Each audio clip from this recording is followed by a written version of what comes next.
السلام علیکم ویورز، آپ دیکھ رہے ہیں خیبر کرونیکلز اور میں ہوں وریشا حسن۔ خیبر کرونیکلز کی اس نئی پوڈ کاسٹ میں آپ سب کو خوش آمدید۔ آج کی پوڈ کاسٹ میں ہم بات کریں گے کہ پاکستان اور افغانستان کے درمیان تعلقات کا بہتر ہونا، اور ساتھ ہی میں ہم اس بارے میں بھی بات کریں گے کہ افغانستان میں ٹی ٹی پی اور دہشت گرد تنظیموں کا کیا فیوچر ہونا ہے، اور بلوچستان اور خیبر پختونخوا کے کئی سینسٹیو علاقوں میں ملٹری آپریشنز کا ہونا۔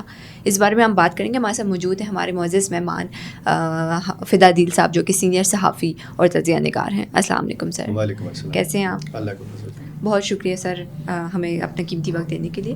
اچھا فدا سر، حال ہی میں پاکستان اور افغانستان کے درمیان کافی ڈپلومیٹک جو اسٹیپس ہیں وہ اٹھائے گئے ہیں ٹریڈ کے حوالے سے، مطلب ٹریڈ بھی دوبارہ شروع ہو گئی ہے، اور دیکھا جائے تو بارڈر کی جو سچویشن ہے وہ مطلب کافی جو ہے وہ کوپریشن جو ہے وہ امپروو ہوئی ہے، تو لیکن گراؤنڈ ریئلٹیز جو ہیں وہ کافی چیلنجنگ ہے، ابھی بھی گراؤنڈ ریئلٹیز کافی چیلنجنگ ہے۔ تو آپ کیا سمجھتے ہیں کہ پاکستان اور افغانستان کے درمیان جو لانگ ٹرم کوپریشن ہے وہ مطلب برقرار رہے گا؟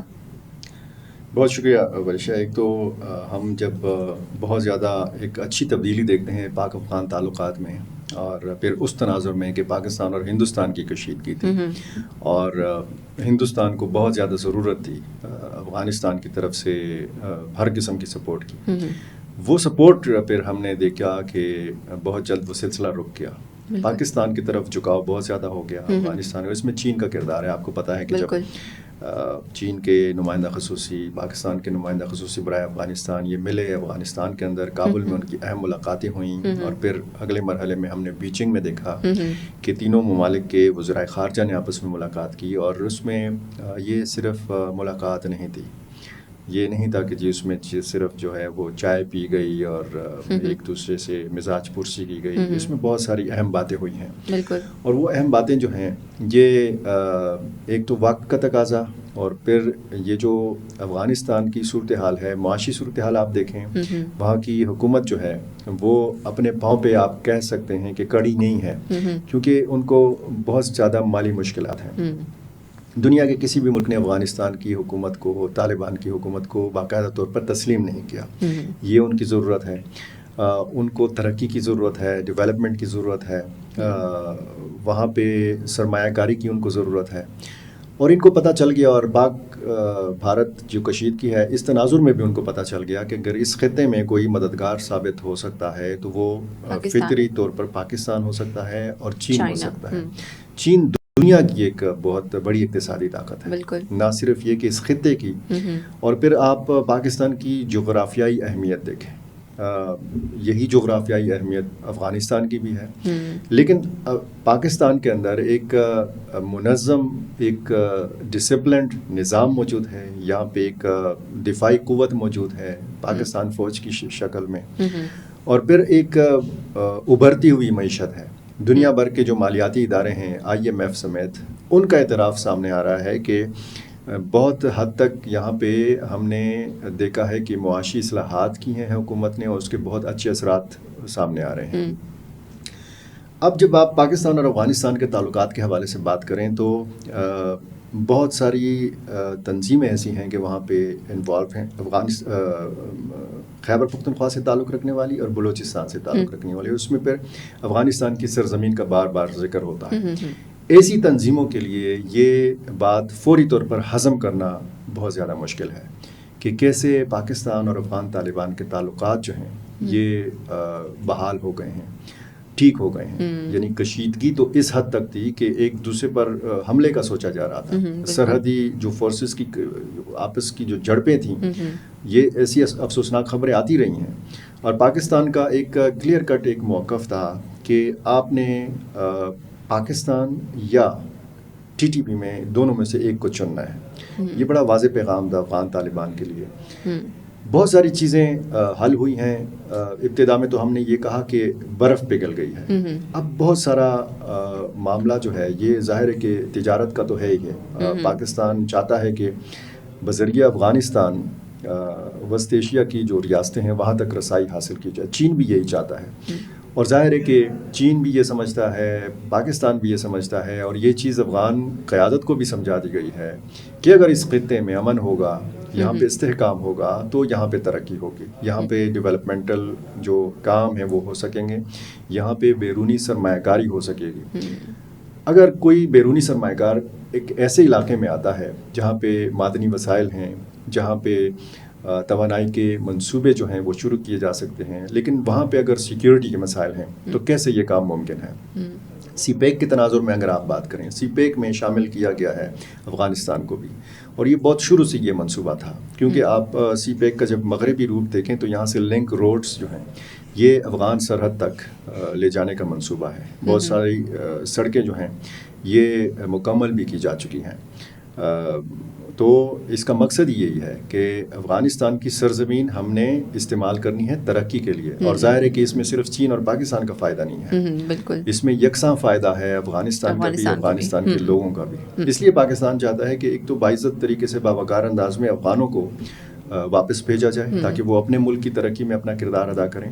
دوسرا, چین اگر یہاں پہ اپنا سی پیک 2 کو آگے لے کے جائے گا تو اس کے لیے شرط جو ہے وہ بنیادی طور پر امن ہے, استحکام ہے. تو یہ جو تنظیمیں ہیں ان کے لیے یہ بات فوری طور پر قبول کرنا بڑا مشکل ہے, اس میں وقت لگے گا. گو کہ کچھ اقدامات ایسے ہوئے ہیں, ایسی انڈرسٹینڈنگ موجود ہے کہ یہاں پہ جو سیکیورٹی ایشوز ہیں وہ حل کیے جائیں.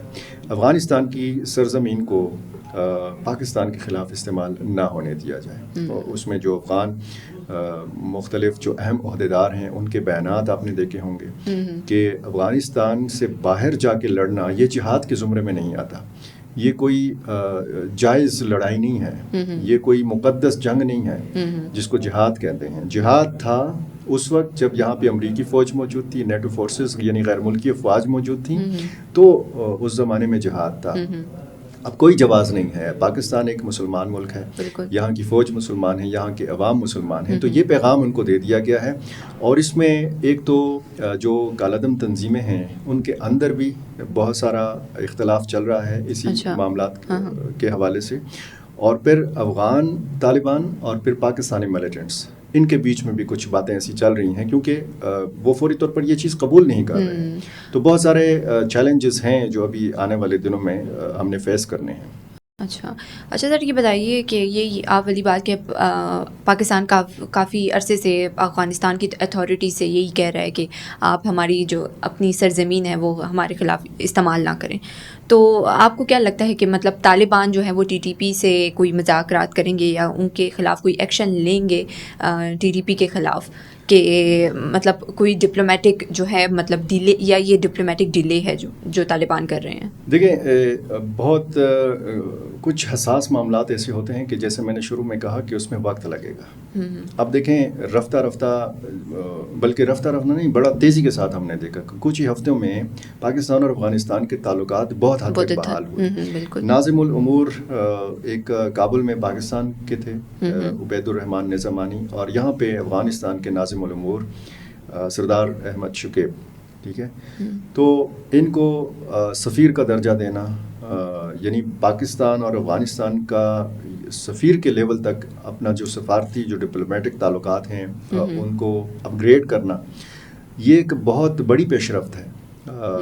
دنیا کے کسی ملک نے, جیسے میں نے کہا کہ افغانستان کی حکومت کو تسلیم نہیں کیا, لیکن کوئی بھی ملک اگر تسلیم کرے گا افغان طالبان کی حکومت کو تو سب سے پہلا سٹیپ تو یہ ہے کہ آپ کے وہاں پہ سفارتی جو تعلقات ہیں وہ مکمل طور پر آپ کے اس ملک کے ساتھ ہوں. اب چین نے یہ کیا ہے, ٹھیک ہے, چین کا فل فلیج سفیر جو ہے افغانستان میں کابل میں موجود ہے, افغان طالبان کا سفیر بیجنگ میں موجود ہے, سعودی عرب کا سفیر کابل میں موجود ہے, ٹھیک ہے. اسی طرح یو اے ای اور قطر کے حوالے سے آپ دیکھیں, اور روس نے چند ہی دن پہلے یہ فیصلہ کیا ہے, انہوں نے طالبان کا سفیر قبول کیا ہے ماسکو میں. اچھا, ٹھیک ہے. تو یہ خطے میں اگر آپ دیکھیں تو بہت بڑی تبدیلی ہے, بہت ایک اچھی ڈیولپمنٹ ہے. پاکستان پر تو طالبان کی حمایت کا الزام لگتا رہا ہے.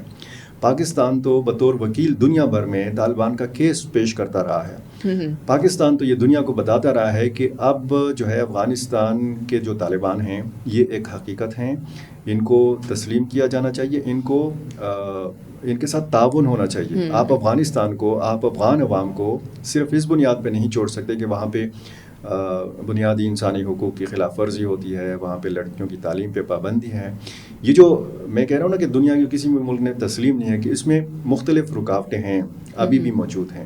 یہ اتنا آسان نہیں ہے کہ کوئی ملک آ کے اس کو باقاعدہ طور پر تسلیم کرے. امریکہ کے حوالے سے کہا جا رہا ہے کہ جی وہ چاہتا ہے کہ افغانستان کے ساتھ اچھے تعلقات ہوں کیونکہ وہ افغانستان کو چین کے عینک سے دیکھتا ہے, کیونکہ چائنا کا جو یہاں پہ اثر رسوخ بڑا ہے تو وہ چاہتا ہے کہ ایک یہاں پہ باگرام ایئر بیس کی بات اہم ہی نہیں ہوتی, وہ اس لیے ہوتی ہے. اور پھر روس چاہتا ہے کہ تعلقات میں جو ہے وہ بحالی بھی ہو اور اس میں تعلقات بڑھائے جائیں افغان طالبان کے ساتھ. تو جس طرح ہم کہتے ہیں کہ ہمیں بھی افغانستان کی سرزمین کی ضرورت ہے اور افغانستان کو بھی پاکستان کی ضرورت ہے. ایک مستحکم افغانستان, ایک پرامن افغانستان, ایک خوشحال افغانستان پاکستان کا یہ موقف رہا ہے کہ یہ پاکستان کے حق میں بہتر ہے. تو یہ بہت ساری تبدیلیاں ہیں اور اس میں جہاں تک آپ نے بات کی افغان طالبان اور کالعدم تنظیموں کے حوالے سے, تو ان کو شیخ ہیبت اللہ اخندزادہ کا جو یہ میسج ہے, جو فرمان ہے, گو کہ وہ فرمان نیا نہیں ہے, اس کو نیا کر کے پیش کیا جا رہا ہے کیونکہ اس پر اب کھل کر یعنی پبلکلی بات ہو رہی ہے. یہ فرمان بہت پہلے سے ہے, یہ غالباً 2022 میں یہ فرمان آیا تھا کہ کوئی بھی غیر ملکی جو افغانستان میں موجود ہے وہ اسلحہ لے کر نہیں پھر سکتا. کسی بھی غیر ملکی کو یہ اجازت نہیں ہے کہ وہ یہاں سے جائے اور پھر وہ کسی دوسرے ملک میں جنگ کرے, لڑائی لڑے, یہ جائز نہیں ہے. تو ظاہر ہے کہ انہوں نے تو ایران نہیں جانا, انہوں نے تاجکستان نہیں جانا, انہوں نے ازبکستان نہیں جانا, انہوں نے چین نہیں جانا. اس قسم کی تنظیمیں جو ہیں یہ پاکستان آتی ہیں, ان کے لوگ آتے ہیں, تشکیلوں میں آتے ہیں, یہاں پہ حملے کرتے ہیں. اور اس میں پھر جو ایک تشویشناک بات تھی جو افغان طالبان کو سمجھائی گئی ہے کہ پہلے تو ہمیں صرف گلہ یہ تھا کہ جی پاکستانی ملیٹنٹس ہیں, اب پاکستانی ملیٹنٹس کے ساتھ افغان نیشنلز جو ہیں یہ بھی مل رہے ہیں اور وہ بھی آ رہے ہیں اور وہ بھی حملہ کر رہے ہیں. اس حوالے سے شواہد ثبوت سارے افغان قیادت کو جب پیش کیے گئے تو وہاں پر بھی ان کے کان کڑے ہو گئے کہ یہ کیا ہو رہا ہے. یہ تو ظاہر ہے کہ ہمارے لیے بہت زیادہ مسائل کریٹ ہوں گے. تو اس لیے اس پر کل کے بات ہوئی. یہ سارا میسج جو ہے سپریم لیڈر شیخ ہیبت اللہ اخندزادہ کا یہ کنوے کیا گیا ہے تمام پاکستانی جو ملیٹنٹس ہیں جو وہاں پہ موجود ہیں. اچھا سر, ریسنٹ رپورٹ کے مطابق خیبر پختونخوا میں اور بلوچستان میں جو ہے وہ آپریشن سیکیورٹی آپریشن کا کہا گیا ہے, اور یہ آپریشن ٹی ٹی پی اور ٹی ٹی پی کے سلیپر سیلز جو ہیں وہ ان کے خلاف ہے, اور جو کلزم تنظیمیں ہیں پاکستان میں ان کے خلاف ہے. تو آپ کیا سمجھتے ہیں کہ یہ ملٹری آپریشن جو ہے یہ اس کے لیے یہ اس سب کا سسٹینیبل سولوشن ہے یا نہیں؟ دیکھیں اس پہ مختلف آراء ہیں. یہاں پہ جو سیاسی جماعتیں ہیں جو عوام کی نمائندگی کرتی ہیں, کچھ سیاسی جماعتیں چاہتی ہیں کہ ملٹری آپریشنز ہوں, بلوچستان میں ہوں, خیبر پختونخوا میں ہوں. کچھ سیاسی جماعتیں کہتی ہیں کہ جی مذاکرات ہی حل ہے اس مسئلے کا, بات چیت کی جائے اور ان سے کہا جائے کہ جی آپ کی کیا شرائط ہیں اور ان کو کچھ مراعات دی جائیں, ان کو کچھ رعایتیں دی جائیں. مطلب مختلف آراء ہیں. اب اگر قبائلی علاقوں میں آپریشن تو چل رہا ہے, وہ قبائلی علاقوں میں بھی چل رہا ہے, وہ بلوچستان میں بھی چل رہا ہے. انٹیلیجنس بیسڈ آپریشنز کا سلسلہ جو ہے, آپ کو یاد ہوگا ایک نیا نام آیا تھا عزم استحکام کے نام سے. تو اس سے بڑا لوگوں نے وہ کیا تھا کہ جی ایک تو یہ نیا کوئی آپریشن شروع ہونے جا رہا ہے, جس طرح پہلے آپریشن راہ راست تھا, آپریشن نجات تھا, بہت سارے آپریشنز ہوئے ہیں پاکستان میں. اور پھر لوگوں نے کہا کہ جی وہ جب آپریشن ہوا اس کا کیا نتیجہ نکلا, اتنے لاکھوں لوگوں نے وہاں سے نقل مکانی کی, سوات سے کی, وزیرستان سے کی, کرم سے, خیبر سے, مومند سے, باجوڑ سے کی. تو ان آپریشنز کا کیا نتیجہ نکلا؟ تو حل ملٹری آپریشنز ہے یا ملٹری آپریشن حل نہیں ہے, یہ تو ظاہر ہے کہ جب ہوگا اور پھر اگر سابقہ آپریشنز کی طرح کے نتائج ہوں گے تو پھر تو ہم کہہ سکیں گے کہ جی آپریشن حل نہیں ہے. مذاکرات بھی ہم نے کر کے دیکھے ہیں, کتنے معاہدے ہوئے ہیں. یہ کمانڈر نیک محمد کے ساتھ یہ جو جنوبی وزیرستان میں معاہدہ ہوا تھا, یہ حافظ گل بہادر, یہ ملا نذیر کے ساتھ جو ہوا تھا, اس سے بہت سارے مقامات پہ یہ جو معاہدے مختلف ہوئے, پھر کتنے معاہدوں کی پاسداری کی گئی. یہ جو سابقہ دور میں مذاکرات ہوئے جس کے حوالے سے پھر کہا گیا کہ جی بہت سارے ملیٹنٹس کو جیلوں سے رہائی ملی, بہت سارے ملیٹنٹس کو افغانستان سے منتقل کیا گیا پاکستان. 40,000 کوئی فگر بتاتا ہے, حالانکہ میں نہیں سمجھتا کہ اتنے زیادہ لوگ آئے ہوں گے, مبالغہ ہے اس میں. عزم استحکام ایک حکمت عملی کا نام ہے، اور یہ بلوچستان میں جو جرگہ ہوا وزیر اعظم شہباز شریف، فیلڈ مارشل سید عاصم منیر اس میں گئے، اسی طرح کا جرگہ پشاور میں ہوا، قبائلی عمائدین، مختلف سیاسی جماعتوں کے لوگ. تو ظاہر ہے کہ ایک کوئی بھی اسٹیپ لینے کے لیے آپ نے ایک ماحول بنانا ہے اور ایک اعتماد میں لینا ہے لوگوں کو. اب اگر قبائلی علاقوں کی بات ہو رہی ہے تو ظاہر ہے کہ آپ وہاں کے نمائندوں سے آپ نے بات کرنی ہے. اگر خیبر پختونخوا کی بات ہو رہی ہے تو یہ ضروری ہے کہ یہاں کی جو سیاسی جماعتیں ہیں ان کو آپ اعتماد میں لیں، کیونکہ کوئی بھی فیصلہ جو ہے عوامی نمائندوں کو اعتماد میں لیے بغیر اگر کوئی اسٹیپ اٹھایا جائے گا تو اس کے اس طریقے سے نتائج نہیں برآمد ہوں گے. لوگوں کا جو موڈ ہے وہ آپ دیکھ لیں کہ لوگ امن پاسون، امن مارچ کرتے ہیں، لوگ نکلتے ہیں، لاکھوں ہزاروں کی تعداد میں نکلتے ہیں، ان کے ہاتھ میں سفید جھنڈا ہوتا ہے جس پہ امن لکھا ہوتا ہے. لوگ امن چاہتے ہیں. لوگ اچھا کچھ علاقے ایسے ہیں کہ وہاں پہ لوگ امن چاہتے ہیں اور وہ کہتے ہیں کہ جی کارروائی ہونی چاہیے. لیکن جو ایک مسئلہ ہے وہ ہے لوگوں کو جو ایک خدشات ہیں وہ یہ ہیں کہ وہ نقل مکانی نہیں چاہتے. انہوں نے یہ نقل مکانی کا جو کرب ہے، اس کا جو درد ہے، یہ اپنی آنکھوں سے دیکھا ہے. 30-35 لاکھ لوگ سوات سے نکلے، مالاکنڈ کے مختلف حصوں سے لوگ نکلے، نقل مکانی انہوں نے کی. قبائلی کون سا ضلع ہے کہ جہاں کے لوگوں نے نقل مکانی کی مصیبت نہیں جھیلی؟ ٹھیک ہے، تو یہ نقل مکانی بہت مشکل چیز ہوتی ہے. اپنا گھر باہر چھوڑنا، اپنا کاروبار چھوڑنا، بچوں کا اپنا اسکول چھوڑنا اور پھر کسی خیمہ بستی میں منتقل ہونا، یہ ایک بہت مشکل مرحلہ ہوتا ہے. لیکن اس میں اب لوگوں کا اور لوگوں کے جو نمائندے ہیں، عوام کے جو نمائندے ہیں، ان کو بھی یہ دیکھنا ہے کہ ایک بہت بڑا امتحان اگر آنا ہے تو پھر اس کے لیے لوگ کتنا تیار ہیں. کیونکہ یہ جو ملیٹنٹس ہیں یہ ظاہر ہے کہ یہ حملہ کر کے پہاڑوں میں نہیں چھپ جاتے، یہ حملہ کر کے جنگلوں میں نہیں چھپ جاتے، یہ حملہ کر کے دریاؤں میں غوطہ لگا کے وہاں نہیں ڈوب جاتے. ٹھیک ہے، یہ انہی آبادیوں میں پھر پناہ لیتے ہیں. اور پھر یہ بہت زیادہ اس میں غور و فکر کرنے کی ضرورت ہے. اور اس میں جو ملیٹنٹس گروپس یہاں پہ سرگرم ہیں ان کو یہ بھی دیکھنے کی ضرورت ہے کہ جو ایک لڑائی تھی افغانستان کے اندر، وہ تب جہاد تھا کہ جب وہاں پہ غیر ملکی افواج موجود تھی. وہاں پہ اگر آپ کی حکومت اب قائم ہو گئی ہے اور شیخ ہبت اللہ اخندزادہ کے ہاتھ پہ آپ نے بیعت کیا ہوا ہے اور ان کا ایک فرمان آ گیا ہے کہ یہاں پہ اب آپ نے نہیں لڑنا، پھر آپ دیکھیں کہ عالمی سطح پہ آپ دیکھیں یعنی پاکستان کو اللہ تعالیٰ نے کتنے زبردست قسم کے معدنی وسائل دیے ہوئے ہیں. یہ معدنی وسائل ہم کیسے بروئے کار لا سکتے ہیں؟ اگر کہیں پہ جو ہے سونا ہے مثال کے طور پر اور وہاں پہ ایکسس نہیں ہے، جو برآمد کرنے والی کمپنیاں ہیں، جو لوگ ہیں جنہوں نے کام کرنا ہے، جو انجینئرز ہیں، جو ماہرین ہیں، وہاں پہ وہ جا نہیں سکتے، تو ایسے سونے کا ہمیں کیا فائدہ ہے؟